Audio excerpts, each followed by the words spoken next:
Venitemi a prendere. È il disperato appello di Marco Zennaro, l'imprenditore veneziano 46enne detenuto in Sudan in una cella del commissariato della capitale da quasi 2 mesi.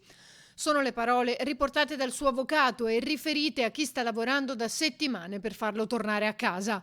Solo 2 giorni fa l'incubo sembrava finito per Marco. Era stato finalmente rilasciato con effetto immediato. Ma la felicità è durata poco perché in breve tempo è stato riportato indietro, senza alcuna spiegazione, ancora una volta.